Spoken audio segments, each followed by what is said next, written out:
नमस्कार दोस्तों, मैं सचिन सिंह आज आपके लिए नई वीडियो लेके आ गया हूँ। तो आज हम एक ऐसे शख्स के बारे में मैं आपको कहानी बताऊंगा जिसके कारनामे सुन के आप दंग रह जाएंगे, जिसे दुनिया का सातवां सबसे अमीर इंसान कहा जाता था। आज मैं आपको ऐसे इंसान की कहानी बताऊंगा जिसका नाम आप सभी लोग जानते भी होंगे, पाब्लो एस्कोबार। पाब्लो एस्कोबार को किंग ऑफ कोकीन के नाम से भी जाना जाता है। एक वक्त था जब उसकी कमाई, डेली की कमाई 400 करोड़ रुपए, वो शख्स एक दिन में पैसा कमाता था 400 करोड़। तो आप सोच सकते हैं वो इंसान कितना अमीर इंसान था। उसको अपने पैसे को बंडल बांधने के लिए कई ट्रकें रबड़ बैंड खरीदनी पड़ती थी, जिसकी कीमत भी बहुत ज़्यादा होती थी। एक बार ठंड का मौसम में वो अपनी बेटी के साथ कहीं गया हुआ था, जिससे उसकी बेटी को ठंड लग रहा था। तो उसने हमारे इंडिया के हिसाब से 13 करोड़ रुपए सिर्फ वो ठंड से बचने के लिए जला दिए थे। आज मैं आपको ऐसे शख्स के बारे में बता रहा हूँ जो कभी राष्ट्रपति पद की उम्मीदवारी में भी शामिल हुआ था। तो बात करेंगे पाब्लो एस्कोबार की। पाब्लो एस्कोबार का जन्म बहुत ही साधारण परिवार में हुआ था। उसके फादर किसान का काम करते थे।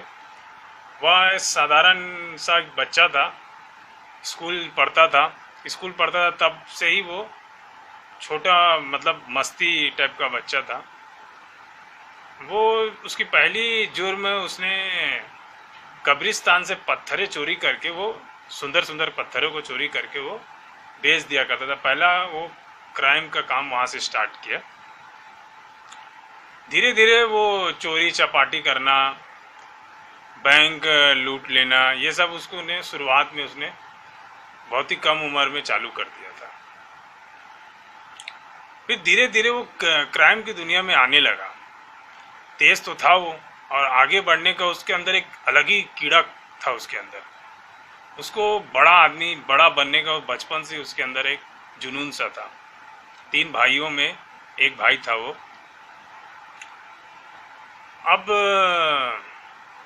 जब उसको कोकीन के धंधे के बारे में पता चलता है तो वो कोकीन के धंधे में उतर जाता है, और कोकीन के धंधे से वो इतना पैसा कमाता है, आप तो जानते ही हो, Pablo Escobar king of cocaine बन जाता है। जिस धंधे वो शुरुआत करता है छोटे से, वो उसी का किंग बन जाता है। कहते हैं उस शख्स के पास इतना पैसा था कि उसने अपना ही एक अलग टापू टाइप का खरीद लिया, जिसमें वो अपनी तमाम ऐशो आराम की चीज़ें रखता था। जब वो अपना कोकीन को बाकी देशों में भेजने के लिए वो प्लेन से भेजता था, वो अपने इतना पैसा था उसके पास कि वो अपना प्लेन भी खुद ही खरीद लिया था। नए नए तरीके वो लगाता था अपना माल को दूसरे जगह पहुंचाने के लिए। वो प्लेन के टायरों में अपने कोकीन को बांध के दूसरे जगह में भेजता था। उसके लाइफ का एक ही फंडा था, या तो रिश्वत लो या तो मरो। वही जिएगा जो रिश्वत लेगा। उसके लाइफ में यही था, जो रिश्वत नहीं लेता था वो उसको मार देता था। पाब्लो एस्कोबार की कहानी यही है कि ये रिश्वत लो या तो ना ले रहे हो तो मरो। तो पाब्लो एस्कोबार धीरे धीरे सीढ़ी दर सीढ़ी और बड़ा बनता गया और दुनिया का सबसे अमीर डॉन, आज भी वो दुनिया का सबसे बड़ा पाब्लो एस्कोबार को ही जाना जाता है। धीरे धीरे वो इतना बड़ा डॉन बन गया कि उसके बहुत सारे दुश्मन भी बन गए। कहते हैं कि पाब्लो एस्कोबार ने अपने पैसे से, जब उसके देश को बहुत ज़्यादा प्रेशर हुआ कि पाब्लो एस्कोबार को कैसे भी करके पकड़ो बाहरी देशों से दबाव से, तो उसके देश के पुलिस ने उसे पकड़ा तो वो अपने शर्तों पे ही वो सरेंडर हुआ कि मैं जिस जेल में रहूँगा वहाँ मेरे को मेरी टाइप से ही जेल, मेरी द्वारा बनाई हुई जेल में ही मैं रहूँगा, जहाँ पूरी सुख सुविधाएं मौजूद होगी। तो वो जिस जेल में रहता था वहाँ पूरी लग्जरी आइटम उसके लिए अवेलेबल रहता था। वो जेल एक तरह से वो अपने लिए अलग से खुद ही बनाए थे, जिसमें स्विमिंग पूल, पूरा फैसिलिटी, हर चीज़ था, पार्क टाइप से पूरा अपने हिसाब से बनाया था।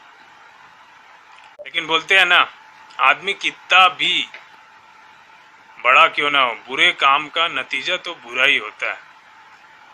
तो आखिरी में ये होता है उसके साथ कि धीरे धीरे एक तो वो सबसे बड़ा बनता जाता है, लोग धीरे धीरे दुश्मन उसके बनते जाते हैं, पूरे देश उसके पीछे पड़ जाते हैं। कई देश के नाक में दम हो जाता है कि कोकीन का धंधा की वजह से उनके देश में बहुत फ़र्क पड़ता है, क्योंकि कोकीन जो था पूरे एक बहुत बड़ा उस टाइम मुद्दा बन जाता है कि पाब्लो एस्कोबार को हटाओ तभी कोकीन को हट पाएगा। तो उस और दुश्मनी के चक्कर में पाब्लो एस्कोबार का आखिरी का जो समय रहता है बहुत ही दयनीय रहता है। जिस शख्स के पास करोड़ों रुपए ऐसे ही, मतलब कई, जिसको वो पैसे को वो ऐसे कहीं भी रखता था, करोड़ों रुपए को ऐसे गोडाउनों में भर भर के रखता था जैसे कापी किताब रद्दी रखते हैं। वो उस शख्स के पास जब आखिरी समय, जब उसका आखिरी टाइम चल रहा था, तो उस शख्स के पास फूटी कौड़ी भी नहीं थी।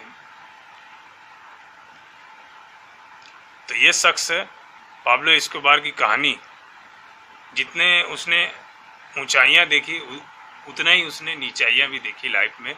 जब आखिरी समय में सिर्फ उसका एक ड्राइवर ही उसका साथ रहता है और आखिरी में पुलिस के द्वारा उसको मार गिराया जाता है। तो ये रहा पाब्लो एस्कोबार की कहानी। दोस्तों, मुझे अच्छी लगी, मैंने आपको सुना दी। नमस्कार, जय हिंद।